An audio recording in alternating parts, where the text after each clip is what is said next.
Hey everyone, welcome to an episode of Golf and Life with Mr. Michael Michaelides.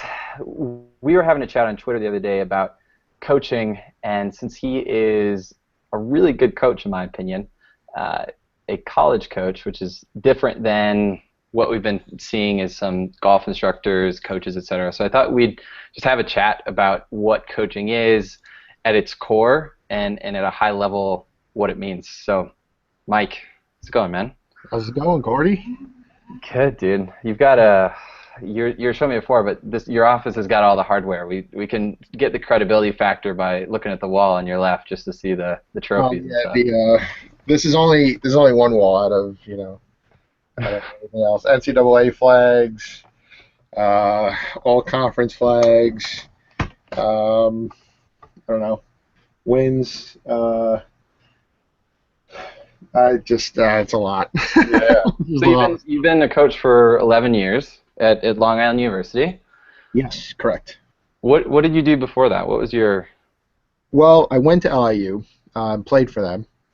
At the time, the program was in its infancy, and I do mean infancy. Like, we really didn't play tournaments. It was more quad matches.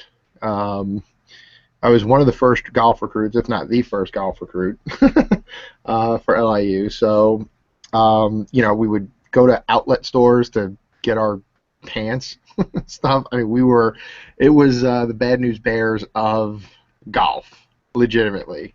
I think my first year we had 2 baseball players and 3 golfers on the team. So it definitely was a motley crew. Was fortunate enough to graduate LIU with 2 business degrees and a minor, and then turned pro like that day. And between teaching, playing, I mean, my first job was right out at Bethpage, and I worked for Dick Smith, who was a past president of the PGA of America. So needless to say, my career started out with a bang to a degree at a U.S. Open course, and just progressively from there.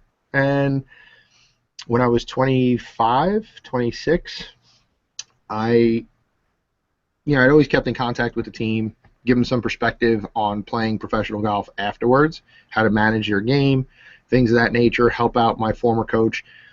He had gotten diagnosed with terminal cancer. It kind of let me know he had 6 months to live, had wanted me to take over the team, actually both teams at that time, the men's and women's teams, which my reply was, "You're nuts," because I'm a player, not a coach. Little did I know what he saw in me, which I'm ever grateful and thankful. And the first semester I took the teams was the spring of 2004. So the 2003-2004 season, that spring. And the men won the conference championship. The women finished second. He had passed away that August, and then I took over full-time, both teams. 3 years ago, about 3-4 years ago, I had turned the reins of the women's program over to a former player of mine, actually. So it's been a very fun and rewarding career so far. Yeah, and we know one of your students pretty well, Matt Wilson, was on just a little bit ago. Another recruit of mine. So yeah, it's exciting as a coach. I think, you were at the Open Forum, and probably one of the highlights, if not the highlight, obviously aside from how well the night went and catching up with people I haven't seen in a while, was to have one of my former recruits be up on stage and now kind of coach other people and other pros and educate other pros, and to see him doing well. And it's kind of like that ripple effect, which I think, I would hope as a coach, that's what you want. You want to make an impression on the kids you coach and hopefully guide them to a career that is rewarding and something that they can make a difference. And if it's in the game I love and that you love and everybody else seems to love, then so much better. Yeah. So I guess the core of what we want to kind of have a conversation around is coaching. Right now it's popular. I think it's great. Coaching programs are awesome. It's better student development. It's better. They're more profitable, etc. But let's have a chat about what a coach really means, more than just a type of program. So for you now, coaching means taking a young freshman who comes in and turning them into a competitive, high-performing player, right? I mean, that's the core of what you're trying to do. Yeah, I think at the core that's what it is. But it's a lot more than that. I mean, to me, my feeling. I'm not the most shy guy, so I think a lot of people know my feelings on on this subject. If you follow social media at all, I think coach right now is used as a big buzzword in the world of golf. I remember when I first started, even just teaching, and even when I was playing and got taught, golf to me did not seem to be coached. I mean, I had played baseball, I played football, I played basketball. The experience was different. It was much different, and that struck a chord with me. So when I took over the program, um, I wanted to, I guess, make the experience different and as good as it can be for the kids that I recruit. The bottom line is, for any college coach especially, parents are sending you their most important commodity. I mean, there is nothing more important to that parent than their child. And you have a deep responsibility to mentor them. And obviously, you want to prepare them on the golf course and to be the best golfer they can be. But you also need to help them through life lessons. You need to really be able to make sure that they're prepared, that when they leave with a degree, that they can handle life outside. And that those 4 years are extremely, extremely impressionable for these kids. And you want them to have, at least for me, I feel like I want my kids that I recruit to have a good college experience.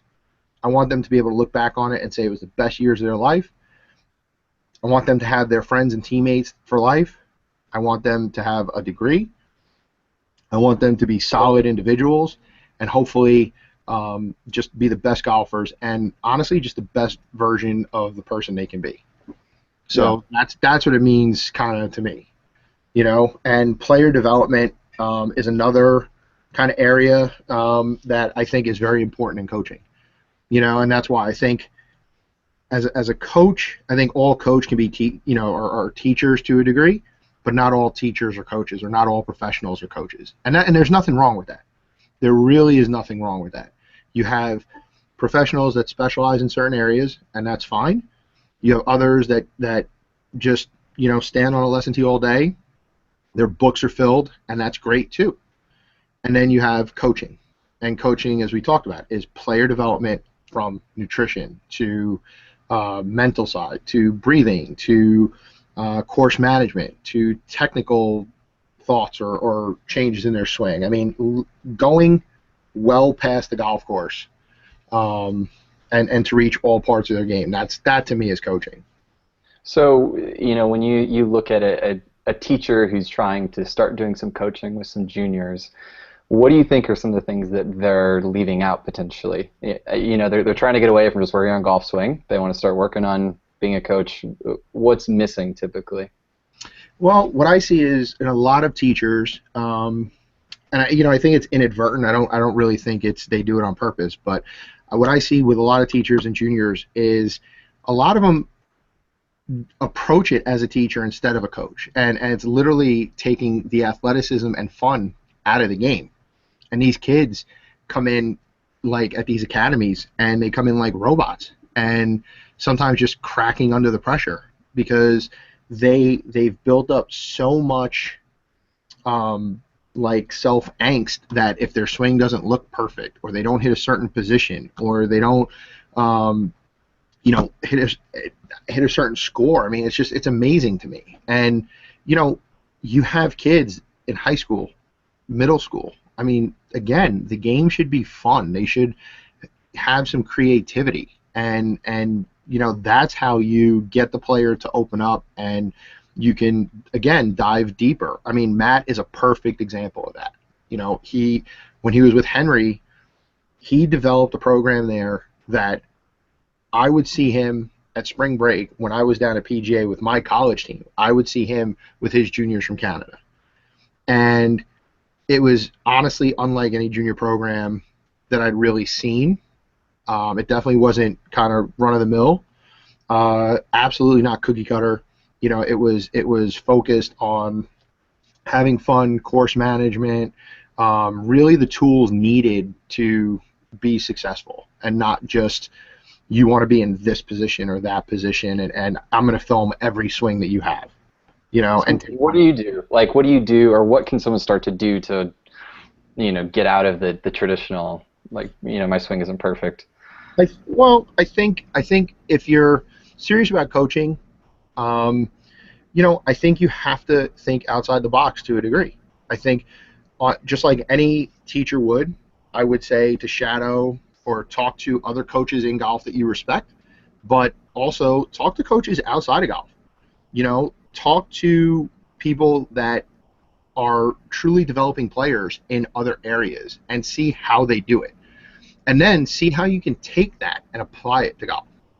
And that to me, I think, has been the biggest thing. I've drawn some of my biggest coaching wisdom from our softball coach, our basketball coach, um, other coaches, like reading Bobby Knight or Wooden or Vince Lombardi, stuff like that. I mean, I tend to be a little bit of a, I do run a tight ship, discipline wise. I do expect my guys to be on time. I do expect their clothes to be ironed. I do expect things like that, and which is a little bit more old school, I think. But I've tried to take pages from those older coaches that came before me, and then some of the coaches now, some of the younger coaches even that I respect, that in golf and outside of golf, and see how they control practices and programs to make a student really develop. Whether it's practice routines, whether it's breathing routines, whether it's mental cues, anything of that nature. I don't think you can really rule anything out.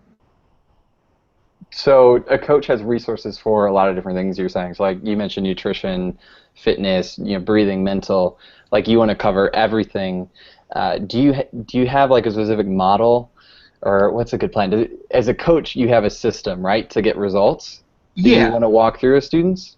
to a degree, yes, but it's very, very loose because golf. I mean,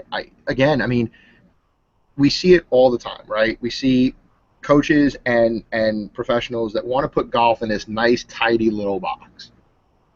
The problem is, it's not. Golf has more variables than any other sport. Okay, I mean, and that's the beauty of it. I mean, that's what makes golf great. Is everything on every given day is different, and on every swing, every lie, distance, yardage, air pressure, grass, everything is different. So you can't, I think if you try to adhere to such a rigid model, you kind of box yourself into a corner, and that's what I feel like a lot of the academies do. I think, ranges are okay, functionality of movements and things are okay in terms of exercises, but to be honest, I mean, I I develop programs for my players, each one-on-one, and every single one is different. There is not one program that my guys do that is the same. Now, do they, like, I have a short game matrix, for example, that I expect the guys to do, that they have to run through, and they get points, and they can kind of compete against each other and see where they measure up. Those are great. Those are fun. But how they maybe, obviously their strengths are going to be different, their weaknesses are going to be different. How they practice those things outside of that, well, that coaching portion of it is different for every single player. And it has to be. Some are better at block practice, some are better at random practice, some are more visual, some are more auditory. So you really need to understand that. And if you just try to, for lack of a better way to put it, mail it in, and just, it's like handing them a piece of paper and saying, here's our program. I think you're doing your student a disservice, personally. I don't think you can do that and get as much as you can out of them, if that makes sense. Yeah. So a coach needs to get to know a student They need to figure out a plan for that student, personalize around their goals, like, how they practice, etc., and then help them along that plan. How do you get to know a student? Like, what's your process to figure this stuff out to make the plan? Well, I mean, it depends. It's different for every student, which is, I know it's like the kind of cop out, but so like for example, so sometimes it happens. Let's say, God forbid, okay. I mean, I've had students that have had, say, issues at home, right? Mm-hmm. So let's say mom and dad are going through a divorce, okay, and you start talking to them about that, right? And you start getting to know them through that, right? You have other students that you get to know more through goal setting and prioritizing and self-assessment. Every semester, my guys get a self-assessment sheet, essentially a report that they have to fill out. So they have questions that I give them, and they have to evaluate themselves on a scale A to F and give an explanation. And then we sit down, we set an appointment, we sit down, and I go over each question with them. After they do that, so I can see where their head is. And 95% of the time, they're harder on themselves than they really should be. Um, that's where the kind of ego gets in the way.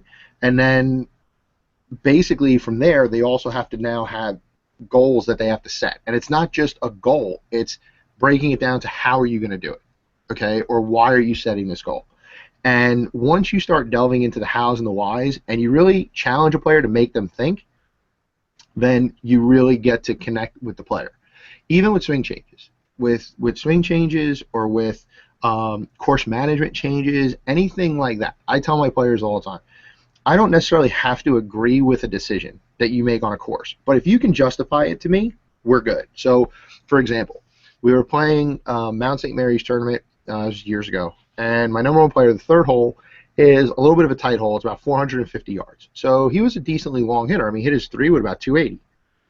And he gets up there. It's out of bounds right, woods left. Okay? Hole goes down. If he takes driver, it's a blind tee shot down there. I mean, the fairway slopes right to left. He gets up there, bust driver, busts it down the middle. Leaves himself, I don't know, 80 yards. I mean, it was like this thing caught the downslope and just went, right? So as a coach, seeing that off the tee, I wasn't really happy at first because I didn't see where it went. All I saw was he took driver, and I see the trouble. I see out of bounds, I see, and I'm like, wow, okay. So I talked to him after the round. I said, what was your thought process? I said, why wouldn't you just take 2-iron, put it at the top of the hill, leave yourself 160, you got 8-iron in, easy hole. He goes, Coach, you kidding me? He goes, my 2-iron and my 3-wood, he goes, I use when I curve the ball. He goes, my driver, I can hit pin straight. He goes, it's made to go straight. And I went, okay. Whether I agree with that play or not, right, I couldn't argue with that logic because he was right. And it showed me that he was thinking, that it wasn't just, oh, it's 400 yards, I'm going to pull out driver. He put a lot of thought into that tee shot. And as a coach, that's great. And that's the other thing, too. I think as a coach, teachers tend to profess kind of what they know, like, you need to change this because of this, and this is how you're going to do it. Whereas a coach kind of leads the student to the answer, right? So I'll have a player that will say, Coach, how does this look? Or something like that. And I go, it looks okay. What are you doing, right? Well, I feel like I'm getting a little too inside, so I'm trying to take it up a little bit more upright, a little more outside. Okay, why? Right? Well, because I was, seeing this on video and blah, blah, blah. I go, hold on. Okay, and that's the thing. Now it's are we making a change because it's going to look good on video, or are we making a change because we're trying to get your ball striking better, or change your flight, or shallow out your angle of attack, or whatever it is. It doesn't matter what the change is. And then what'll happen is it's almost like a psychiatrist, by like constantly asking the question and saying, why are you doing this, or what are you hoping to achieve, or what do you think, they almost go on this process of self-discovery, and they understand their golf swing better, and it also allows them to take ownership of it, and that's the thing. That's what I think you have to do as a coach. If you're a competitive player has to take ownership of his game and his swing or her swing. They have to be held accountable for their own decisions and their own actions, which I think a lot of players look for cop-outs nowadays. And again, I think as a coach, it's really more about sitting back sometimes, and there are times that, especially in practice, that I can see that maybe they're not going down necessarily the best road, but I kind of have to let them fail a little bit at times just to get that. And then after they fail a couple of times or something like that, I kind of walk over and I'm like, so, like, how's this working out for you? Or what do you think about this? Or what's going through your head and stuff like that. And all of a sudden, there's kind of like little minute aha moments where you see the light bulb go off a little bit. And then they go, wait a second, I have to do this. So even when we started using radar, the guys like TrackMan and FlightScope, the guys were hesitant at first, right? And one of my players, when I explained deplane to them, doing everything, was hitting a cut. And he goes, what is driver? And he knew his numbers, right? I said, here's your baseline. We took 20 shots. We took the best 10, the 10 like kind of middle, throughout the lowest 5 and the worst 5, and took that as a baseline. And I said, okay, so here's where you are, kind of in the middle. And the first question they always do, is that good? It's fine. Those are your numbers. And there's no good or bad. This is what it is, right? So now we're sitting there, and he goes, well, I want to hit a draw. I said, okay, well, how would you do it? Are you going to change your path? Are you going to change your face? Are you going to change how you're lined up? Talk to me. Let's discuss how to do that, right? And again, through a process of self-discovery, well, I'm going to change ball position, or I'm going to do this, or I'm going to do that. All of a sudden, they start finding out what they're most comfortable with, okay? And that, to me, again, is that's a coach. You're allowing your player to take ownership and to have this ability to understand their game, so that when they're on the golf course, they can make these decisions instead of just saying, hit this club. I don't understand that kind of teaching.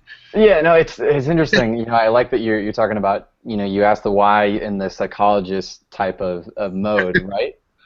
So because you teach some, like, not you coach, you teach, whatever, other students. Does your approach stay the same, like, no matter who you're working with, or is it just because you spend so much time with these guys that you take this approach? No, it's funny. My approach actually pretty much stays the same. I mean, it's to a little bit of a lesser scale. Obviously, if I'm hampered by, like, let's say it's an hour lesson, okay, I'll have to maybe explain a little more. But for example, so when I do short game schools and short game lessons, so I'm a big believer in using bounce, right? So I'll explain how bounce works, what it is, because a lot of people still kind of a little fuzzy on it. And when I'll teach them, I'll start out with like a basic chip, basic pitch, basic bunker shot, okay? And that's like the baseline. Now, when they start asking me, because inevitably, when you start using the bounce, it gets a little easier, the short game. So all of a sudden, just like anybody else, you hit 5 good shots, and all of a sudden it's like, how do I do this now, right? Because you think you've mastered it. So, which I laugh, I love it. And I go, okay. So I said, so here. So I place a ball now, let's say, slightly back in their stance or slightly forward. And they look at me, and I go, okay. So what do you have to do, okay, A, to strike this at the bottom of the arc, number one, like what changes? And number two, how is this going to change how you use the club, right? And now I'm taking, again, so now I got an accountant that's, working, 40, 50 hours a week, okay, that's got 2 kids, whatever. And instead of just kind of, I guess, going through a lesson like he's been done, where it's just like a mindless kind of thing, and they have a kind of like blank look, all of a sudden you're engaging them, and you're making them think, and you're actually making them kind of learn and do a little bit of self-discovery. And so they may say something like, I want to do this, X, whatever, it doesn't matter. And let's say I don't like it, right? I'm going to play the ball really far back in my stance, and I'm going to lean left, and I'm going to really hit down on it. I'll go, okay, let's try it. And inevitably they do it, and they either hit it thin or chunk it or whatever, and I go, how did that work for you? And they go, oh, it wasn't that good. I go, okay. So how else can we do this, right? And again, Then they'll start thinking, and then now they go, oh, maybe I need to do this. Maybe I can use the same motion with a different club, and so a 56 instead of a 60, or a 48 instead of a 56, and I'm just going to choke down a little more. And then all of a sudden, like, wow, wait a second, this is much easier. So I do that in a lot of my lessons. I do that in like literally, it's like every lesson. It's the amount of self-discovery changes, obviously, with whatever the goal is, but I do that with anybody from, beginner to tour player. Doesn't matter. Yeah. Okay. So we've got making a personalized plan. We've got working on self-discovery, and you mentioned fun at first. Let's call it like making it human, right? Making the coaching or the learning human, right? So what's an example of like how you bring in that element of just not making it, just going through the motions, time and time again? Oh, I mean, the fun part, it depends on where you are. If you're on the range or you're on the course, it's interesting. When I was coaching both teams, okay, and I haven't figured this out. I still haven't figured this out as to why. But you see men and women practice, right? And I would notice this all the time. And I probably should kind of explore this more, but I mean, I have a lot on my plate. But so when the guys do short game work, they take one or two balls, right? And what do? They just throw it into some deep, choppy lie that, it's like, let's see how crazy we can get, right? How much can I open the face? How high can I hit it? How can I make the ball stop or check or do this, right? The girls will take a shag bag of balls, drop it right there and hit the same shot over and over and over and over again. And it was interesting to me. It was like, okay, so one's random practice, one's block practice. And inevitably, the guys on the course generally had more imagination and recognized certain situations better. So I started trying to incorporate that into the girls' program, and short games got better and everything else. So I do that. So when we're on the range, it could be anything. I could have, 5 different clubs that a student is going to hit a different shot with each one. Sometimes if the student's a good player, what I'll do is I'll play a game with them where they'll get set up, normal stance, they'll take the club back, and just before they get to the top of their backswing, I'll call a shot out. So they don't even know what kind of shot I'm going to call out before it starts. So they'll be at the top of their backswing, and I could say, low fade, and they have to make the adjustment or whatever it is, okay? And now, again, they're trying to make that adjustment. It's trying to have fun with that type of game, right? Or you play with some of the juniors and some of like my intermediate players play like a ladder game where you try to hit it 5 yards further and 5 yards further and 5 yards further, and then switch clubs and then continually go that way. See how many in a row you can do. Just things of that nature. I mean, really keeping it just fun. I mean, if they're pure beginners or a kid, sometimes if the guy's in the range and the picker, I literally will just have them, for the last 10 minutes or whatever it is of a lesson or 15 minutes. I'm like, just see how many times you can hit him, and it forces them when he goes to different distances. You'll see they start grabbing different clubs and moving the ball around and doing this, and it's amazing how when you just change up some variables, put one foot on a bucket, anything. It just all of a sudden it changes how they think, and it's pretty awesome to see, actually. I mean, when you think about it, it's pretty amazing. Okay, I mean, did you ever play any other sport when you were growing up? Yeah, baseball, basketball. Okay. So baseball. So you've taken golf lessons before. Yeah. Okay.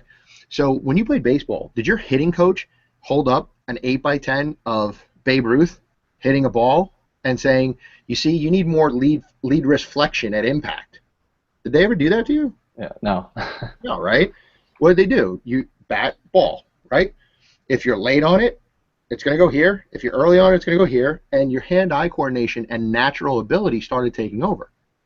Yet in golf, right, they go, you see teachers that go, oh, here, see this? Oh, yeah, here's Ben Hogan. Oh, see this? This is what you want to do. Well, okay, what does that mean? There's no self-discovery there. That's not fun. So, it just, and what happens is the student suffers for it, right? Because they can't do that, a lot of them. I mean, a lot of guys, how many guys look at Adam Scott or Tiger when he was number one, or Rory, right? You're telling me that a guy that works 40 hours a week, single or no, okay, if he has a family, forget it, you have kids, right? You're telling me that you're in an office, in your car, at Little League, at whatever, Rory's in a gym 2 times a day, on a golf course all day. You're telling me that his range of motion and your range of motion are going to be the same? And that's what you're doing? Okay. I mean, if that's what you call teaching and that's what you call coaching your client, hey, more power to you. I just, like I said, I don't see it. So I think, I think you have to make it fun. I think you have to challenge clients. I think you have to let their natural ability kind of come out. Yeah. And even challenge them a little bit. Say, what kind of shot do you want to hit? What are you bad at? What are you good at? Do you want to hit it high? Do you want to hit it low? Let's try this. Let's try that. And you don't make it where it's so rigid that, if they fail, it's horrendous. You know what I mean? You have to just like kind of encourage them a little bit, kind of give them a pat and just be like, yeah, that's fine. Okay, cool. What happened there? Let's talk about it and stuff like that. And I think when you do that, you create a learning environment that is not only fun for the student, but it's fun for the teacher. And when you do that, it's amazing how much people will open up. Yeah, Lynn Marriott introduced the concept of it going from teaching golf swing to teaching people how to shoot lower scores, or get better golfers. Yep. And it sounds like you're in that camp of teaching people how to shoot lower scores. How do we get there? Is what you're interested in. Well, so, yeah, Lynn was, to be honest, I mean, she influenced me a lot. I mean, when I was my first year coaching, my first full season, or maybe second full season, I was at the Golf Coaches Convention, and Lynn and Pia were holding a seminar, right? I had heard about Vision 54. Obviously, I love Annika, and I decided to check it out. And, we were talking a little bit, and it kind of got my wheels thinking a little bit, okay? And another kind of person that I follow a little bit, which really has nothing to do with golf, it actually has more about mentoring, is Dr. Tim Elmore. He gave a talk, and it was funny. He asked a question to a lot of the coaches. He said, are you a thermostat or are you a thermometer? And do you know the difference, right? And that was an intriguing question for me, and a lot of the coaches kind of looked around with a blank stare a little bit, and he goes, a thermometer just reports the temperature. A thermostat can change it. He goes, so as a coach, are you just a thermometer? Are you a guy observing your students and not saying anything and just reporting what you're observing? Or are you setting the tone for them? And that was actually that same year. Both were speakers, and it was like, both those things kind of stuck with me a little bit, and it was like, holy cow, like, wait, what am I doing here? And all of a sudden, I had my own self-discovery, and the wheels start turning, and you start you start taking it away from golf swing to playing. Even the size of my squad. When I first started, I had 6 guys on my team, and 10 years later, I currently only hold 6 guys on my team. And every single coach told me I was crazy. Every coach is like, you need 8 guys, you need 10 guys, you need this. You need to create this thing, man. They need to fight like dogs, to want that spot. And I go, okay, I thought about that. I said, so let me get this straight. So you have 10 kids or 8 kids. I said, your top 2 are usually your top 2, maybe 3. I said, and the rest are fighting for the lower 2 or 3 spots. Yeah. I said, so when they don't travel, you leave them home. And they said, yeah. I said, well, you think they feel part of the team when they're at home and the guys are out playing? You don't think they resent you and maybe the other guys that are playing? And, I mean, to me, that doesn't seem like fostering a team atmosphere. I think you're hurting your team chemistry at that point. I think with 6 kids, even if I couldn't get an individual spot to play, for my individual to play, they're still traveling with us. They're still at the team dinner. They're still interacting. And they're walking around rooting for their team. And not only that, believe it or not, they learn a lot by watching each other. because they watch each other and they see it's easier for them to see the strengths and weaknesses and bad decisions or poor course management when they're on the sidelines. But when they're playing, it's a lot harder. And the funny part is I've had kids do it, and afterwards they're like, "Wow, do I do that, coach?" And I go, "Oh, yeah, yep." And then I'll give them like one or two examples, and again, it's like another aha moment, and they go, "Oh man, yeah, Binghamton, damn, oh, wow, yeah." And all of a sudden, it again starts to engage them a little bit and stuff like that. I mean, and I think all that stuff is important. They're always, to me, I think you can take little anecdotes and little lessons and kind of sprinkle them in there every chance you get. And the funny part is that now some of the coaches that I know as a fact that had 10 guys and 8 guys and stuff like that are actually now when they graduate 4 or 5 guys, they're like, yeah, I'd rather just keep it to like 6 or 7. And I'm like, oh, there's a novel idea, kind of a thing. So it's funny to see how that has kind of come around a little bit. So as a golf coach, I think an interesting concept is, do you feel like to coach someone effectively, you have to see them compete in person? Because as a college golf coach, you go to tournaments. If you're a golf coach who is creating their own programs, you're probably not going to tournaments, not seeing the persons compete. How do you feel about going, being aware of their competitive, who they are in that environment, what they look like, how they act? Well, I think ideally in a perfect world, I think if, let's say, you're a junior coach and you have a good junior program and you're developing juniors to go to college, ideally, yeah, I think you'd want to see them play. I don't think it's 100% a necessity. I think because it's all about how you handle that. So if you're busy and listen, if you have a successful program, it's hard to kind of just take a day off in the summer and say, I'm going to go watch this event, right? Unless it's at your course or whatever. I think that's when you have to communicate with the student. That's when you have to say, maybe the next lesson after a tournament, maybe you don't go on the range, and maybe you don't go in the short game area. Maybe you just sit down and you say, you grab a notebook and a pen, and you say, okay, let's talk about your round. Talk me through the round. What were you thinking? Shot by shot, right? One of my first coaches or first teachers, Mal Galetta, the third. Mal Galetta Jr.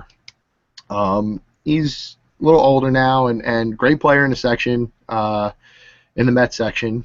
And I'll never forget, I was playing a tournament, and it was college tournament, springtime. So greens were just punched, right? And about a week before. And the greens were rolling okay. They weren't horrible. It was a par 3, 180 yards, slightly uphill. So at the time, we were still playing, the professional, the wound balls. That shows you how far back it was. And so I hit the shot, took a 5-iron, and I flushed it. I mean, it was like one of those shots, you didn't even feel it come off the club head, right? So I see this thing, it's going right at the stick, and I'm loving it. And lo and behold, hits the back of the green, goes over the green. Maybe 3 inches from going out of bounds. I get up there. I kind of don't really have too good of a swing. There's no fence, but there's like trees and bush and whatever. So I kind of just hack it out. Somehow it runs through the rough and gets up to about 6 feet. It's like, wow, okay, cool. I got a shot at par. Get up there. I hit the putt, hit it exactly where I wanted, and it hit an aeration mark, kind of bobbled a little, lips out. I make bogey. I don't know why that hole stuck with me. I mean, maybe just that day it just happened to, I don't know. And I get done, Mal calls me, right? Because he never came to a college tournament. Okay, he never came to a college tournament, but always called me every round. And he goes, so, how'd it go? Tell me about your round. And I said, man, I was going through the round, and something was really eating me, and I told him about the hole, and I described it exactly the way I did there. So he goes, all right, so he goes, you're pissed at that. I said, well, hell yeah, I'm pissed at that. I said, I did well to get it to where it was, man. I deserved the par. So I was this little entitled, like, little shit, and, like, right? So I'm sitting there, and he goes, okay, so let me get this straight. He goes, you had confidence in your tee shot in the club. I said, yes. He goes, you hit the shot you wanted, ball flight. I said, yes. He goes, you flushed it, and you just hit it too good. Okay. He goes, you had an extremely difficult chip. I said, yeah. He goes, and you did well to get it on the green. Probably about an 8 out of 10, 9 out of 10 on the scale. I said, yeah. He goes, okay. He goes, and you hit the putt exactly where you wanted. You read the putt correctly, and through no fault of your own, it hit an aeration mark and still almost went in, but lipped out. I said, yeah. He goes, so you hit 3 good shots exactly the way you wanted and how you envisioned it, and it made bogey. I said, yeah. He goes, so what are you complaining about? You hit 3 good shots. He goes, don't you think you're fixated on the wrong thing? And again, I thought about that, and I was like, wow, yeah. He goes, he goes, I don't hear you complaining when, you hit one, you tugged it a little bit, and it was going out of bounds, and it hit a tree and came back into play. He goes, that you're not focused on, though, right? And again, going through rounds that way and going through shot after shot and what I was thinking and stuff like that, and again, for whatever reason, that just kind of stuck with me. And it was like, wow, maybe I'm focused on the wrong things when I play, and I need to kind of change my mindset. And then I started playing better and scoring better. So I don't, like I said, I don't think a coach has to go to a tournament. I think if you can, it's great. But I think if you're truly coaching a player or developing a player, I think you're going to have lessons where it could be just you and him or her, you and your student, sitting around and discussing around, going through self-assessment, things of that nature. Everything doesn't always have to be on the lesson team. That's awesome. What a good story. Let's kind of wrap with this question. So you're talking to a high school coach, someone who's coaching a junior player. What do you think are the things that are most commonly missed in this development, or that you want to see coaches help students with? Is it nutrition, fitness? Is it what is it for you that you wish that more people implemented? Short game. Easily short game. I mean, it's easily. I mean, like by a mile. Well, here's the thing. I mean, nutrition, obviously is important, right? But let's call a spade, okay? A high school teenager, boy or girl, okay, that's an athlete, right, can eat whatever they want, pretty much, and they're going to burn it, okay? And especially, at that age, right? I mean, at that age, I could have eaten like 5 Big Macs and a pie and been fine, right? So nutrition is important, but again, I think for the most part, if they're an athlete, a high school athlete, they kind of have a decent handle on it. Plus, they just want to look good, right? At that age, especially. I think for guys, more so, they're really keyed into ball striking and distance with the driver. Okay? That's at that age. For girls, I see that it's a lot of, it's more course management and technique, right? And in both cases, the lacking is short game. Honestly, it's almost like, I guess for a better way to put it, it's like it's not glamorous to them. You know what I mean? So, for the girls, they want that, perfect technique, and I want to hit the ball to the middle and see that nice flight and everything else, and that's great. The guys just want to see it go 400 yards. They don't care if it's in the trees. They just want to see the thing fly, right? And that's the thing. And then, but get to a 10-yard chip or something like that, and it's totally just, do I really have to practice this, coach? Do I really have to spend time here, right? And I think we foster that even at ranges. And what I mean by that is, I don't know how ranges are kind of across the country. I mean, all over the country. I mean, I've been all over the country, and I've made this observation before, but, I could be a little off. Definitely wouldn't be the first time. But it's interesting. Like, you go to ranges, and either they don't have a short game area, right? And if they do, who's on it? Everybody just wants to hit the ball. So I think for high school kids too, I mean, that to me is the biggest, that's the biggest gap. And I also think, but I also think that coaches too, high school coaches, need to stress, coachability. That's the other thing, because And I put this on Twitter the other day. I tell this to my guys. I sound like a broken record with them at times, and I know that. I know they roll their eyes sometimes with some of my cliches, but um, and I keep telling them. I said, no matter what I know or what I learn, it doesn't matter if I can only coach you as well as you're going to let me coach you.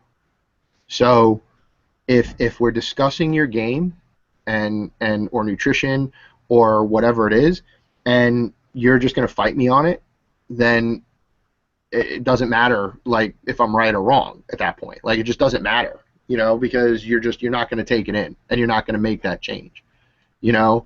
And I think more kids, more athletes need to be open to that. And I get it's the generation to a degree. I get that they kind of think that they know. I get it's the age. I get it's like I understand all that. You know what I mean?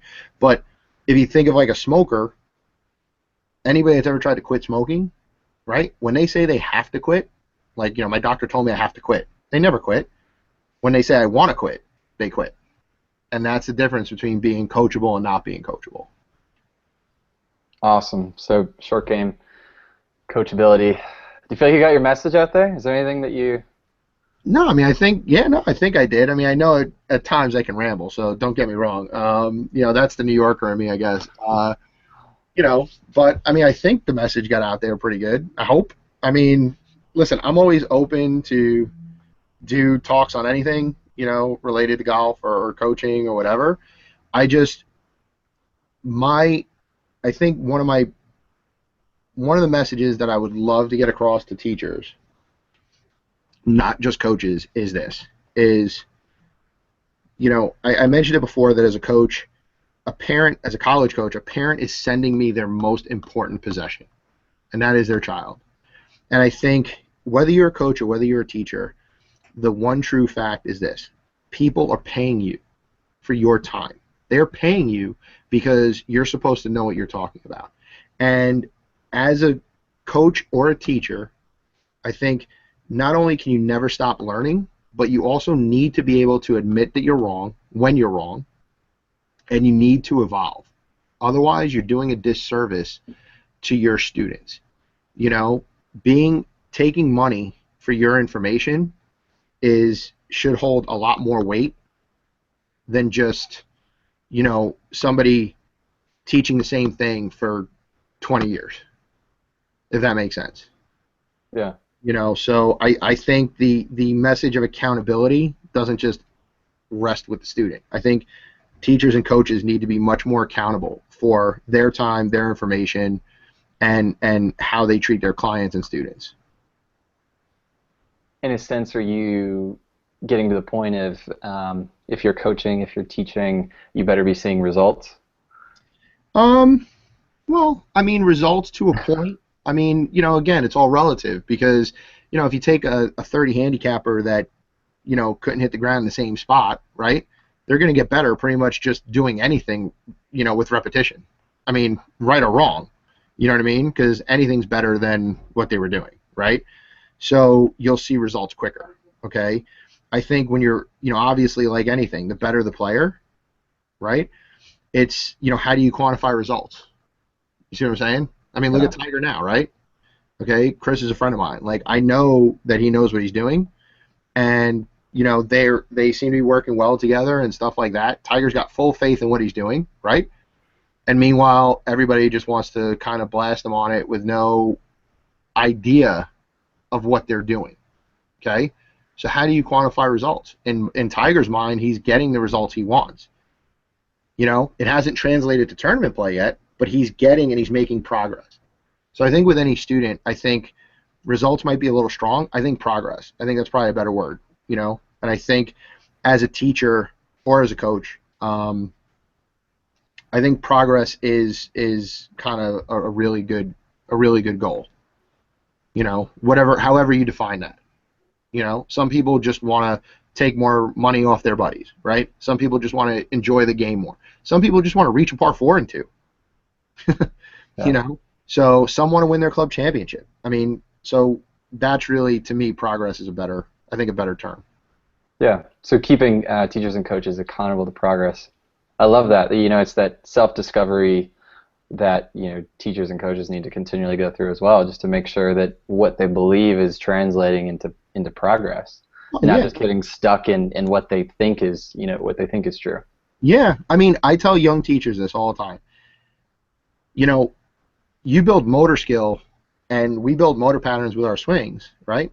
And for us, it's easy. Like, we know where the club should feel somewhat to a degree. Um, and I tell them, I go, you want to know what your student feels like, your beginner student? Okay. If you're a right-handed golfer, flip around and play lefty. And all of a sudden, see how weird the grip feels. See how weird it feels taking the club back. See how weird how your muscles don't do what you want it to do. Then you'll understand what your student is going through. Because a lot of times for the teacher or the coach, it's very easy to sit there and go, yeah, you just want to take the club, a little more inside, or you just want to do this, you know what I mean? And the student's looking at you like, yeah, I'm trying, but it's not happening, right? So, and again, I think we just lose sight of that at times, and I think you can't lose sight of that. Or do something. Go take a class. Go take a class or do something that you've never done before, and see how another teacher or another coach, play another sport. See how another coach coaches you. See how they work, and then, see if the experience is different, and you'll see what you can. I think those experiences like that, you'll see what you can take away from, and it'll help your students. Personally. Good stuff, man. That's awesome advice. If people liked what you said, or they thought it was horrible, they can hit you up on Twitter at what's it, MFM. Yeah, MFMLIDES. Yeah. All right, sounds good. Well, hopefully it's good things. I'll see you there. prepare for the barrage of. Cool, man. Thanks for your time. Appreciate it. Nah, man, anytime, dude. I love it.